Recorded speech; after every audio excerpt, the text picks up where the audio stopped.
പൊന്നാനി ഹാർബറിലെ മത്സ്യങ്ങൾ കേടുകൂടാതെ സൂക്ഷിക്കുന്നതിന് സംവിധാനമൊരുങ്ങി. ഫ്രീസർ സംവിധാനത്തിന്റെ നിർമ്മാണ പ്രവർത്തനങ്ങൾ പൂർത്തിയായി. Shoppika weddings, the bridal legacy. കടലിൽ നിന്നും കരയിലെത്തിക്കുന്ന മത്സ്യങ്ങൾ കേടുകൂടാതെ സൂക്ഷിക്കുന്നതിന് ഏകീകൃത സംവിധാനം എന്ന നിലയിലാണ് ഫ്രീസർ സംവിധാനം തയ്യാറായിട്ടുള്ളത്. പ്രധാനമന്ത്രി Matsya Yojana integrated coastal marine fishing village പദ്ധതിയിലാണ് ഫ്രീസർ സംവിധാനം ഒരുക്കിയിട്ടുള്ളത്. 30 ലക്ഷം രൂപ ചെലവിൽ 2 വലിയ ഫ്രീസർ സംവിധാനമാണ് ഉള്ളത്. ബോട്ടുകളിൽ എത്തുന്ന മത്സ്യം വിറ്റുപോകാത്ത സാഹചര്യത്തിൽ ഇവിടെ കേടുകൂടാതെ സംഭരിക്കാനാകും.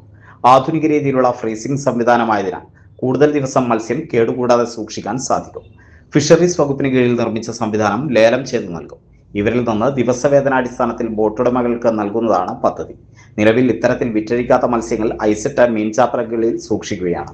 ഇത് മത്സ്യം എളുപ്പത്തിൽ കേടുവരുത്തുന്നതിന് ഇടയാക്കുന്ന സാഹചര്യത്തിലാണ് ഈ പരിമിതി മറികടക്കാൻ പുതിയ സംവിധാനം ഫിഷറീസ് വകുപ്പ് സജ്ജീകരിച്ചിട്ടുള്ളത്.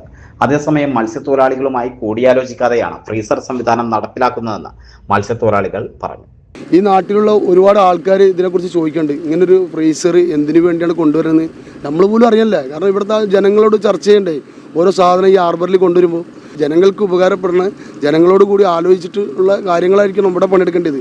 അല്ലാതെ ഈ ഓഫീസർമാർക്ക് അവരുടെ താല്പര്യത്തിന് വേണ്ടിയുള്ള സാധനങ്ങൾ അല്ലെങ്കിൽ അവർക്ക് വേണ്ടിപ്പെട്ട ആൾക്കാർക്ക് വേണ്ടിയുള്ള കാര്യങ്ങളായിരുന്നു ഇവിടെ പണിയെടുക്കേണ്ടത്.